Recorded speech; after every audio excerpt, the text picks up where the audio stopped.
한국은 어떻게 세계에서 가장 공격적으로 검사를 하게 됐나? 미국의 초기 실패를 부각하는 한국의 성공 스토리. 한국은 대규모 셧다운 없이 확진자 수를 극적으로 줄이는 데 성공했다.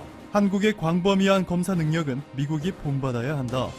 이제는 이렇게 전세계 언론들이 매일같이 한국의 검사 능력을 극찬하며 한국산 진단키트를 팔아달라 애원하는 국가들만 전세계에 117개국이 있다 하더라도 그리 놀랍지 않습니다. 한국이 생산할 수 있는 진단키트 수량은 한정되어 있는 반면 수요는 폭발적으로 늘어나면서 당연히 가격이 상승하고 있습니다. 특히 한국산 제품들은 WHO와 CDC가 권장하고 증상 초기 단계부터 검출이 가능한 데다가 정확도도 높은 분자 진단 검사법을 이용하고 있기 때문에 더욱 수요가 높죠. 검사 기간은 빠르지만 정확도가 떨어진다 라고 외치는 베트남 일부 언론들의 주장과는 달리 이미 전 세계적으로 입증되어 간절히 원하고 있습니다. 미국은 한국산 진단키트를 공수하기 위해 트럼프가 문재인 대통령에 전화해 부탁했고, 루마니아는 수송기까지 직접 동원해 한국산 진단키트와 방호복을 구매해갔습니다. 이후 주 루마니아 한국 대사관 페이스북 홈페이지에는 한국이여 도와줘서 감사합니다.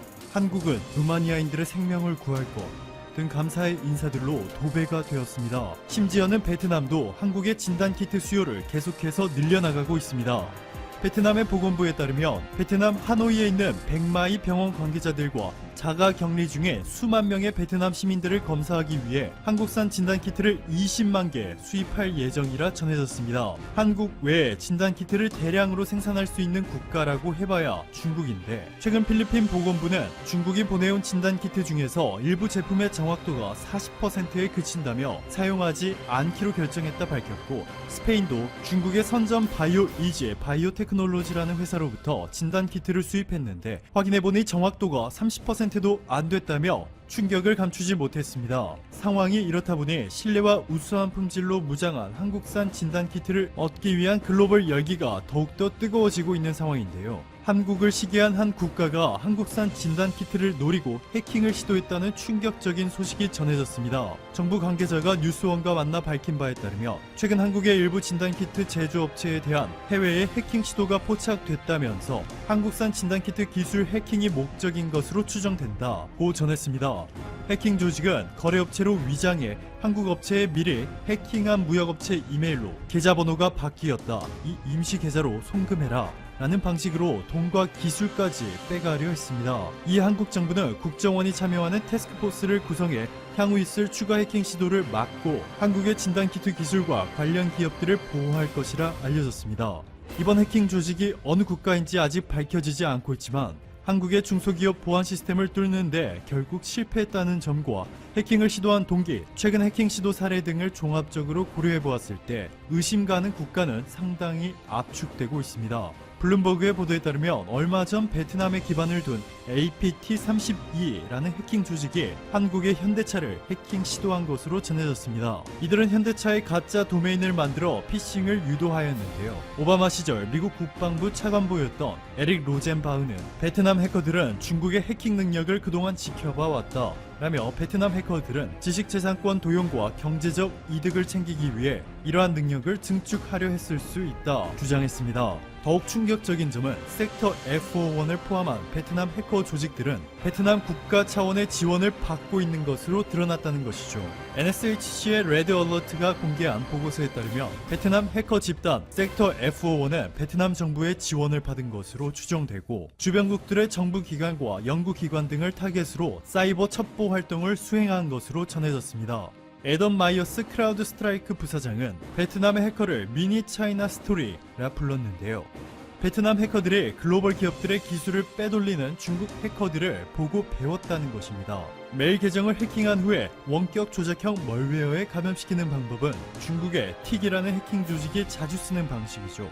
아사히 신문의 보도에 따르면 최근 중국 해킹 조직 틱은 이러한 방법으로 일본 미쓰비시 전기 직원 및 지원자 퇴직자 8,112명의 개인정보를 탈취한 것으로 알려졌고, 방위성, 환경성, 내각부 등 10개가 넘는 일본 행정기관들까지 해킹을 시도한 것으로 전해졌습니다. 이어 틱 조직은 한국의 IT 기업에 대해서도 해킹을 시도한 것으로 전해졌는데요. SK인포색의 김성동 치매사고 대응팀장은 그동안 틱 해킹 그룹이 한국의 공공기관과 방위산업체 등을 대상으로 해킹을 시도한 사례가 있다 밝혔습니다. 한국의 진단키트를 깎아내리는 동시에 한국산 진단키트를 수입하고 있는 두 얼굴의 베트남, 글로벌 주문이 쇄도하고 있는 한국산 진단키트와는 달리 정확도가 현저히 떨어져 환불이 쇄도하고 있는 중국, 그것도 아니라면 단순히 돈을 목적으로 한 제3국, 어느 국가가 배후에 있을지 한국 태스크포스의 조사 결과에 관심이 집중되고 있습니다. 오늘도 감사합니다. 최고의 하루 보내시길 바랄게요. 안녕하세요. 다음 주 20일부터 도쿄 도심 한복판에 영토 주권 전시관이라는 곳을 오픈하는데요. 이것 때문에 한, 중, 러 주변 3국과의 외교적 갈등은 더욱 커질 것으로 전망이 됩니다. 도쿄 올림픽을 앞두고 왜 이렇게 주변에 적을 만드는 것일까요?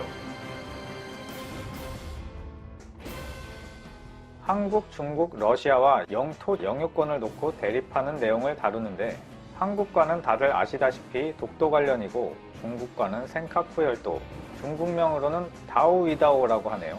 그리고 러시아와는 쿠릴 열도 4개 섬과 관련된 다툼이 있는데, 이렇게 3개 지역이 자국 영토임을 주장하는 선전물과 홍보 활동을 강화한다고 합니다. 이 전시관의 관장은 총리실 직속의 이름도 긴데 내각관방 영토주권 대책기획조정실 소속이라고 하는데요. 이 사람 원래 있던 전시관이었는데 지금까지는 사람들의 관심이 없었다가 최근 리오픈 준비로 한창이었다. 이번에 규모를 무려 7배를 늘려서 새롭게 오픈했고 당분간 입장료 없이 관람객을 받는다고 밝혔습니다. 위치는 도쿄 가스미세기 도라노몬 지역에 있는 미쓰이 빌딩이라고 하는데 대략 도쿄 도심 한복판이면서 국회의사당이 있는 지역입니다. 구글 지도로 찾아보니까 국회의사당에서 전시관까지는 걸어서 12분밖에 걸리지 않았고, 심지어 총리관저에서는 걸어서 10분밖에 걸리지 않는 거리였습니다. 이 전시관에서는 아마도 정부 측의 지시겠죠. 사실 이 전시관은 2018년 1월 25일 치오다구 히비야 공원 시정회관이라는 곳에 있었는데, 그동안은 접근성이 떨어지고 공간도 비좁다라는 지적이 제기되면서 2년 동안 전시관에 다녀간 사람 수가 총 11,000명에 불과하다고 밝혔는데요.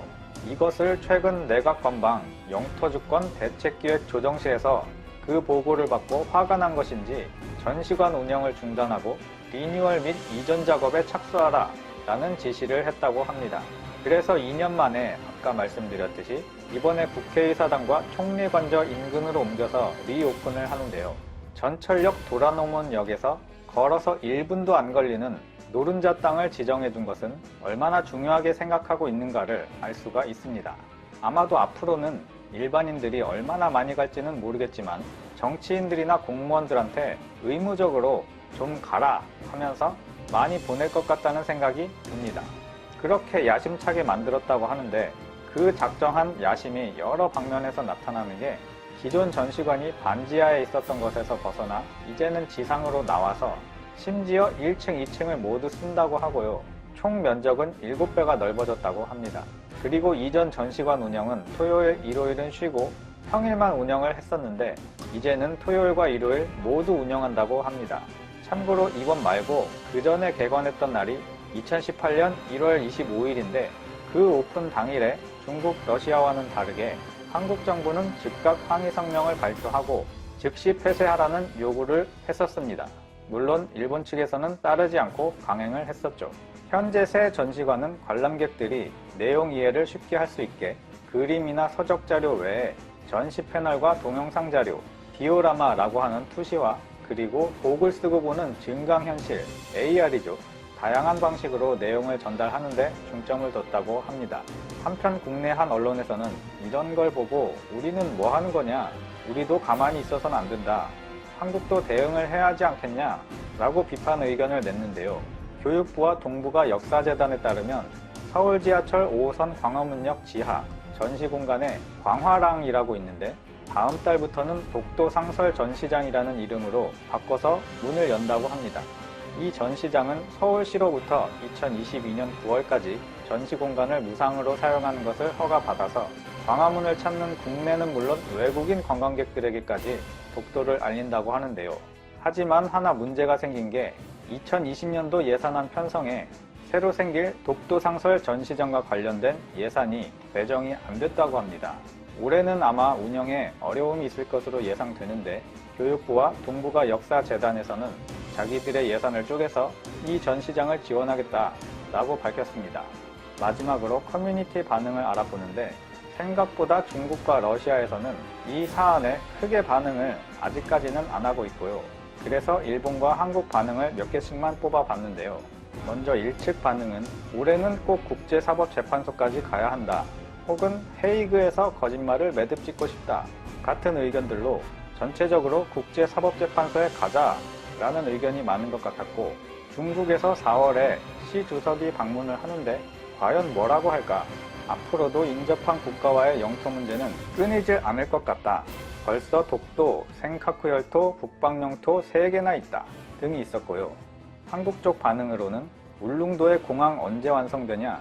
외세 침입에 대비하려면 전투기도 필요하지 않냐?